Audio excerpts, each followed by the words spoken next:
My name is John Sharpley, and I'm a composer, a pianist, a conductor, a teacher, and an author. And I love traveling, and I love exploring how diverse humanity is, but I particularly love Nepal. And this is my fifth time to Nepal. My first time was in 2016, and every time it just grows. I feel like I'm coming home when I come to Nepal. I love it very much, and I love the culture and the rich history and the people. Well, I've come to conduct the Kathmandu Youth Orchestra in a concert on Saturday at the Russian Cultural House. And so we are now in a week of rehearsals.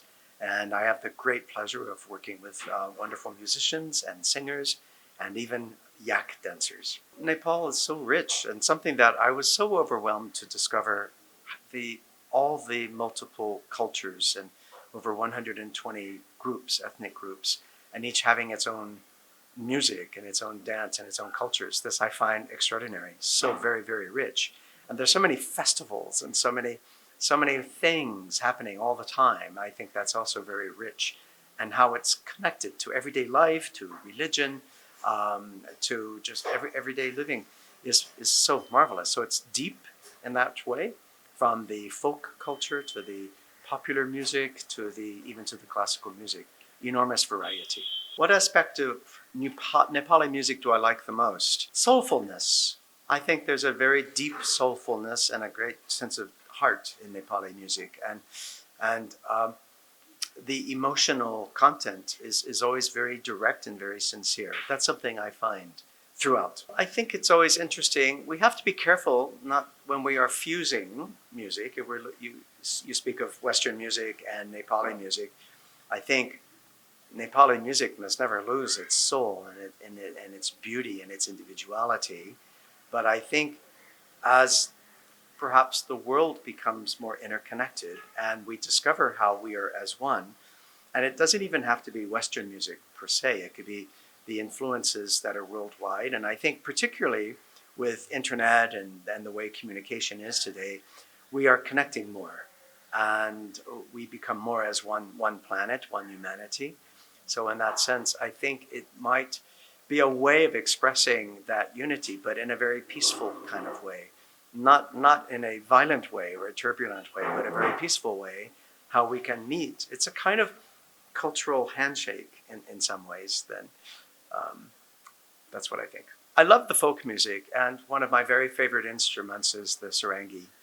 And I love the traditions in folk, in the streets, in the villages, and how the sarangi is it's an instrument and it creates music of the people then, and I find that very deep and endearing. First of all, I think Nepali music is so profound and so beautiful and sincere and rich that deserves to be heard internationally. And I think, for example, one of my very favorite songs is Orali Okali Orali, then, with lyrics by the late Queen. And it's every time I hear it, I want to cry. And I think it's so beautiful. And I think the world would find it also a treasure that we can all feel something about.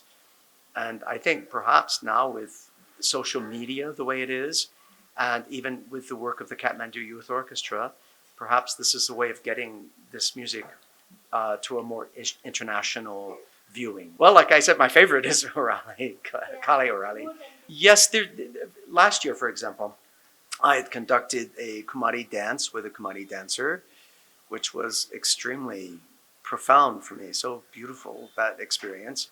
And also we did a lake dance with an actual lake dancer, and that was very expressive for me. Another song I love very much is Sayatari Baji, that is very beautiful and delightful.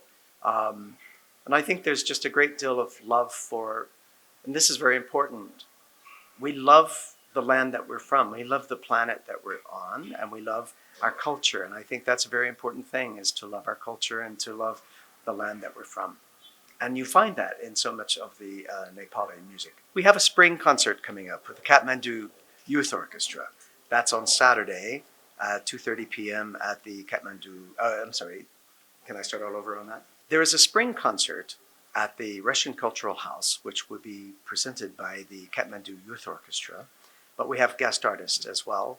And the program promises to be very interesting because it brings together Nepali music and a lot of folk music and some more classical kinds of music, popular music, but also Western music. And I think it's a very interesting blend of that, plus a very special feature of a meditative music where we are bringing together sound healers who are coming to play handpan and singing bowl and crystal bowls along with the orchestra in a meditation that actually involves the orchestra as well, and the audience as well. But for the songs, one of my very favorite songs will be Ukale Orale, and we have singers, some wonderful singers who will be singing several songs as well. But we also have other music, such as a waltz by Shostakovich, Dmitri Shostakovich, who is a Russian composer. And I think you'll find that very enjoyable, as well as a work by the Beatles called Yesterday, a very beautiful work. So we have quite a variety of pieces then. I think this program will help to promote more traditional music from Nepal. Certainly Nepal is already quite rich in popular music, pop music, even rap music, and I've seen all kinds of wonderful genres of very contemporary music. I think it's very rich in that. But it's really important to always remember the traditional music and some of perhaps the older songs. There's a reason why they remain beautiful. They withstand the test of time. And I think all the songs that we will be presenting, the Nepali songs, which are older songs probably, but they stand the test of time.